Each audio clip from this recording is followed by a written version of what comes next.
Torrential rain took attendees by surprise, turning the desert to concrete like mud. Campers told to preserve food, water, and fuel. A brief break in the rain on Saturday allowed organizers to take some people away in buses. Famous DJ Diplo and comedian Chris Rock hiked 5 miles to a road where they hitched a ride in a pickup truck. The festival rained part of the same system that flooded Las Vegas, where one person drowned. Some 70,000 people attending the annual Burning Man festival were pummeled with 3 months worth of rain in just a few hours. The dry lake bed in Nevada's Black Rock Desert, where the event takes place, quickly turned into a pretty muddy nightmare. And here are some more scenes of that disaster. I'll give you more details when we come back. Like Mad Max. Mad Max, no public announcements, no infrastructure, no information. The annual counterculture event typically draws over 70,000 people, turning the Black Rock lake bed into a self-sufficient metropolis, ending with burning a giant statue of a man. Some event-goers duct taping shoes, others wearing plastic bags, many just going barefoot. We walked 3 miles now, we got I think 5 more. Chris Rock and world-famous DJ Diplo hitching a ride in the back of a pickup after walking for miles. Siblings Jared and Carly Goldberg documenting the mucky past few days, cars spinning out in the clay. Finally, they made it out today. No thanks to the organizers, they said. There's the cars driving around, no rules. No rules, no streets. Yeah, everyone for themselves. The storm is part of a monsoonal system that inundated the region, including Las Vegas, where at least one person drowned. And at Burning Man over the weekend, officials say they're investigating a death during the storm. So I have more details on the one person who died. Authorities are still investigating it, but his death is not thought to be connected to the storm, although authorities haven't given us any additional details on what caused his death. He was a 32-year-old man by the name of Leon Reese, and he died on September 1st.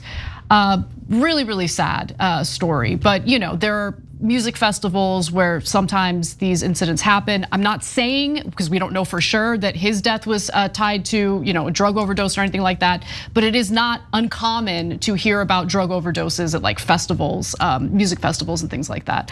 Yeah. Anyway.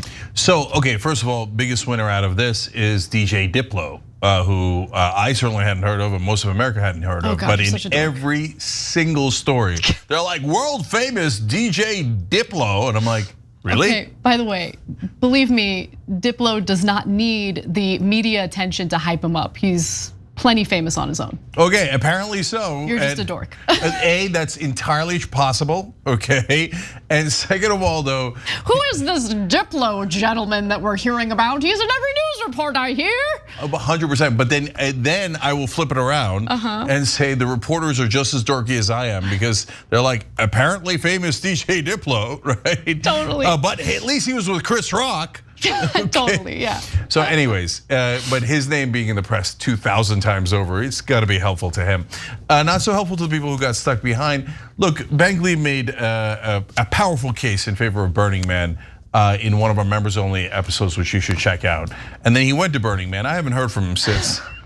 So I'll reach out, but I'm curious. But usually what happens in these kind of scenarios is that once they got stuck, in this case, quite literally stuck in the mud, right? And they start to go under even worse and worse conditions. They start bonding. And by the time they make it out, they feel like they went through something together. And I guarantee you, Ben's gonna come in here, and everyone who went to Burning Man is gonna come in here and say, it was even better because of this. Oh my God. Okay, and we survived together and we bonded, and we're gonna have this, we did this and we did that. I'm definitely going back next year, man. That was an amazing experience. I saw a tweet online that says something like, the only thing worse than being stuck at Burning Man this year is being stuck talking to someone from Burning Man this year. That's amazing and also true.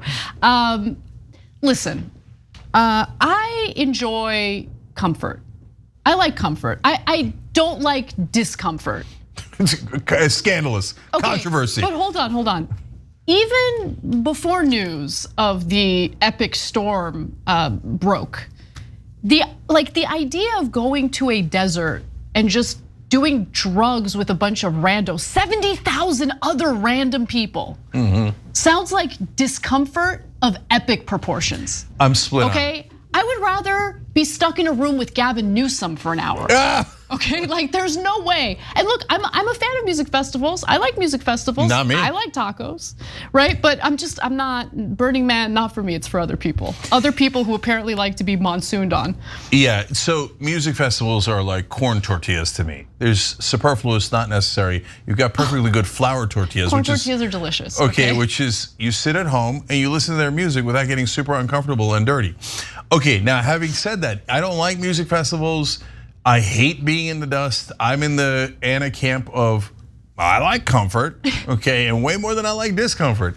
And getting stuck in the mud here sounds terrible. But the reason I'm split is because one, Ben Gleib's a good salesman, but two, look, they do something amazing there, and I don't want it going away. And people are now a little worried about that. And yeah, what do they do that's amazing? So first of all, the things that they build a city out of nothing in the desert. That's already amazing, okay? And then you see the outfits there, there's cars, there's tents, there's these spectacular things. Am I into that kind of stuff normally? No. Do I want to see it once in my life? Maybe.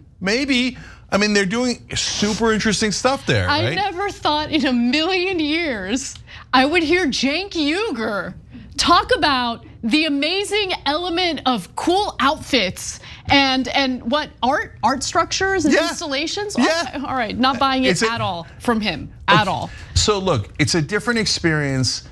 What I would love is to be able to teleport into there, okay, and check it out for a while and then teleport out, etc. But that's not how it works. And in fact, that's actually kind of what's ruining it is guys like me.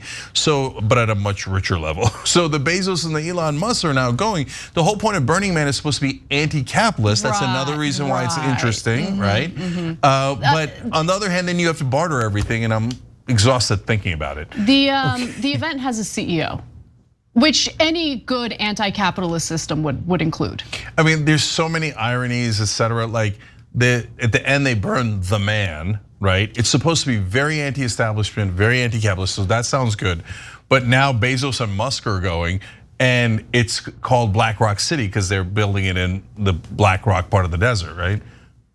One of the biggest finance companies in the world is called BlackRock.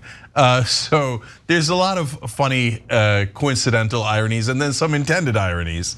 So it's unquestionably interesting. Whether it's worth being miserable in the dust or the mud is a different question. And when I heard that the showers are totally cold, semi-public. I'm just not interested. Porta potties, but why? When you can't tell. And it's built on a dry lake bed. But it wasn't that dry over the last few days, you know. Yeah, and by the way, when it rains in a situation like that, it's way worse in the desert than it is in regular soil because the regular soil absorbs it, but the desert can't. So it turns into this very thick mud instantly. So that's a total disaster. And in this case, it rained more in 24 hours than Nevada normally gets. In 3 months. So in 3 months, and it rained more than that in 1 day. And then it rained again the next day. So the mud must have been epic. And you know you're in a world of trouble when you can't tell where the mud ends and the porta potty starts. Ugh, God, it's just awful. By the way, anyone who's buying into this event that is extremely expensive to attend, that includes all sorts of tremendously wealthy people, keep in mind that one of the biggest fans of Burning Man is a guy by the name of Grover Norquist. Who is Grover Norquist again, Jay? Yeah, is he an anti-capitalist? Anti-capitalist, he is of course. The epicenter of capitalism in a sense. He raises money from incredibly rich people to buy off politicians so they'll do tax cuts for the rich. So the idea that he's like, oh yeah, I'm doing the true nature of Burning Man. No, he wants to go see naked chicks. Let's keep it real. So that's why Grover Norquist and Bezos and Musk are going. Thanks for watching The Young Turks, really appreciate it. Another way to show support is through YouTube memberships. You'll get to interact with us more. There's live chat emojis, badges. You've got emojis of me, Anna, John, JR. So those are super fun. But you also get playback of our exclusive member-only shows and specials right after they air. So all of that, all you gotta do is click that join button right underneath the video. Thank you.